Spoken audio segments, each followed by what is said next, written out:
Good morning everyone. So today we are going to start the chapter number 14. In this video we discuss the introduction of chapter number 14.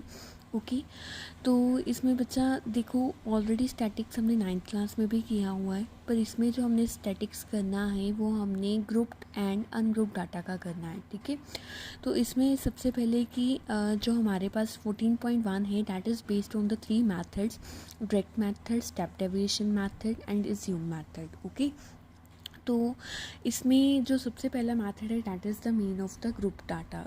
Group data का mean हम कैसे करते हैं? By the direct method. Okay, तो direct method में क्या होगा, हमारे पास जैसे एक इंटरवल दिया होगा, लाइक या तो हमें डायरेक्ट भी दिया हो सकता है या तो हमें इंटरवल में भी दिया जा सकता है. ठीक है, तो हमें एक्स आई दिया होगा लाइक 10, 20, 36 यहाँ पे जो हमें दिया हुआ है. ओके, तो हमने उसके बाद हमें क्या दिया होगा? नंबर ऑफ फ्रीक्वेंसी दी होगी. ठीक है, अब जो डायरेक्ट मेथड है उसका हमारे पास फॉर्मूला क्या है कि हमने जितनी भी फ्रीक्वेंसी है पहले उसको ऐड करना है, और जो हमारा अबव वैल्यू आती है वो क्या है? फ्रीक्वेंसी को आपने मल्टीप्लाई करना है जो भी आपका क्लास इंटरवल आ रहा है, जो भी आपका क्लास मार्क आ रहा है. ओके, अगर तो आपको डाटा इंटरवल में दिया है तो आप उसका पहले क्लास मार्क निकालोगे. ठीक है, पर जो हमारे पास फर्स्ट एग्जांपल है इसमें उन्होंने डायरेक्टली ही हमें मार्क्स दिए हैं, यानी कि डायरेक्टली ही हमें एक्स आई दिया हुआ है और एफ आई दिया हुआ है. तो इसमें हमने सिंपली पहले एफ आई को ऐड कर लेना है और साथ में हमने क्या करना है? एफ आई और एक्स आई को मल्टीप्लाई कर लेना है. ठीक है,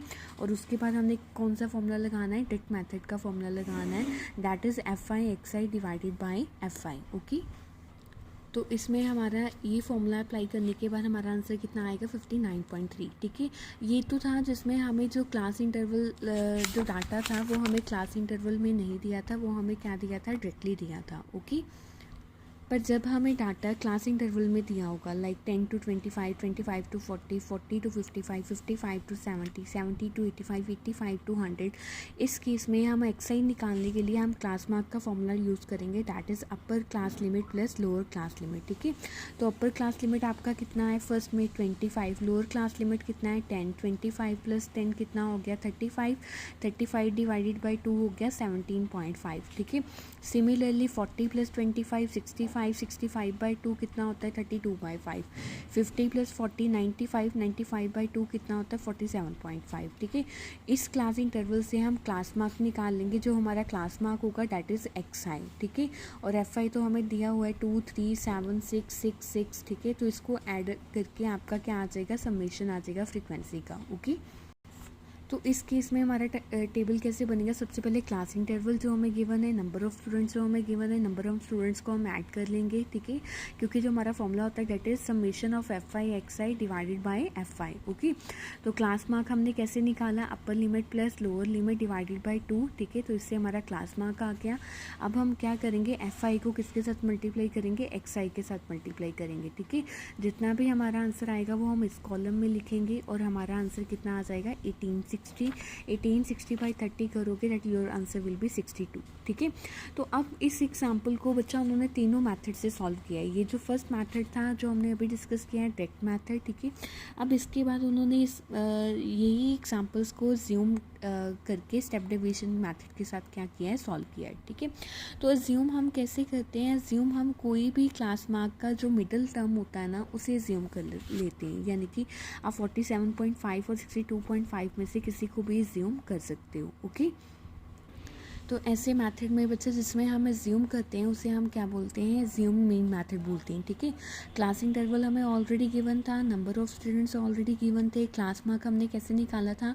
अपर limit plus lower limit divided by 2. Okay, अब इसमें डिफरेंस कहाँ पे? अब डिफरेंस है इसमें यहाँ पे हमने क्या निकालना है? डिफरेंस निकालना है. डिफरेंस हम कैसे निकालेंगे? Class mark minus assume mean, जो आपने एज्यूम किया है. तो आप एक्स आई में से कुछ भी एज्यूम कर सकते हो सेंटर में से. ठीक है, तो यहाँ पे इन्होंने एज्यूम क्या किया है? 47.5. ठीक है, अब एक्स आई कितना है? 17.5 माइनस 47.5. 17 माइनस 47.5, तो यहाँ पे कितना आ जाएगा? -30. Similarly 32.5 minus 47.5 minus minus 15, 47.5 minus 47.5 यहाँ पे क्या आ जाएगा 0 आ जाएगा।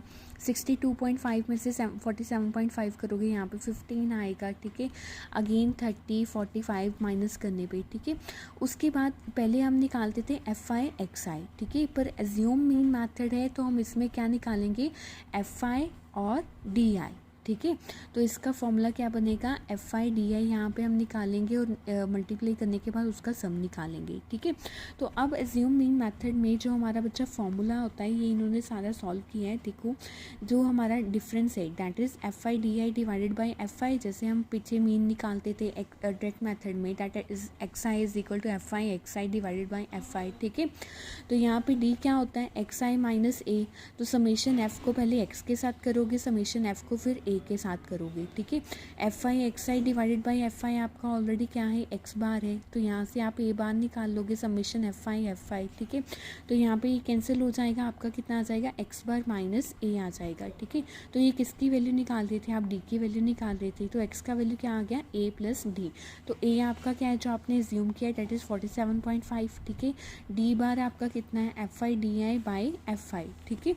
तो आपका एफ आई डी आई कितना है 435, एफ आई कितना है 30, यानी कि आपका क्या आ जाएगा 47.5 प्लस 435 बाई 30। तो आप जब इसको सॉल्व करोगे तो आपका आंसर कितना आएगा 62 आएगा।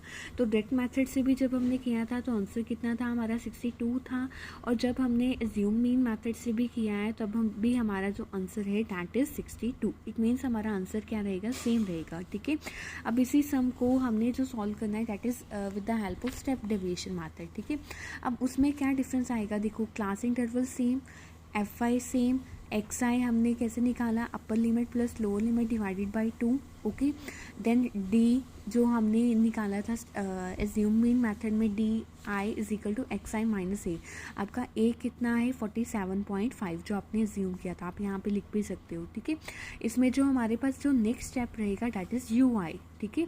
तो इसमें यू आई का क्या फॉर्मूला है x I minus A by H, यानी कि x I minus A, x I minus ए कितना आया हमारे पास देखो -30 डिवाइडेड बाई एच, ठीक है।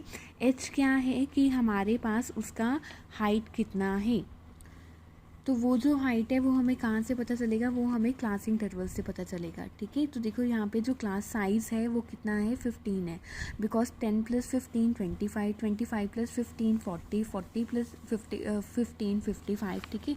तो यहाँ पे हमारा जो h का वैल्यू कितना आएगा वो आएगा 15 आएगा। अब -30 by 15 -2, -15 by 15 -1, 0 by 15 0, 15 by 15 1, 30 by 15 2, 45 by 15 3, ठीक है। तो अब हमने लास्ट में क्या निकालना है एफ आई यू आई, तो आप एफ आई को किसके साथ मल्टीप्लाई करोगे यू आई के साथ, 2 को -2 के साथ किया -4, 3 को -1 के साथ किया -3, 7 को 0 के साथ 0, 6 1 का 6, 6 2 का 12, 6 3 का 18, इसे ऐड करोगे आपका आंसर कितना आएगा 29 आएगा, ठीक है। तो यहाँ पे अगर हम यू का मीन निकालेंगे वो कितना बनेगा F I U I divided by F I. Similarly जैसे हमारे लास्ट केस में डी का बना था that is F I D I by F I. तो स्टेप डेविएशन मेथड को सॉल्व करने का हमारे पास जो फॉर्मूला आता है that is mean A plus H F I U I by F I. A कितना है जो हमने ज्यूम किया दैट इज़ 47.5, एच कितना है जो हमारा क्लास साइज़ है that is 15, F I U I कितना था 29, एफ आई कितना आया 30, ठीक है। जब आप इसको सॉल्व करोगे तो हमारे पास डाटा कितना आंसर कितना आएगा 62 आएगा, ठीक है। देखो स्टेप डेविएशन मेथड वहीं पे यूज़ होता है जहाँ पे जो कॉमन डिफरेंस हो ना उनके कॉमन फैक्टर्स हो, लाइक ये जो कॉमन डिफरेंस है 30 15 15 0 30 45, तो इनमें हर एक के क्या है कॉमन फैक्टर्स हैं, ठीक है। तो ये मेथड उन्हीं मेथड पे यूज़ होगा, ओके।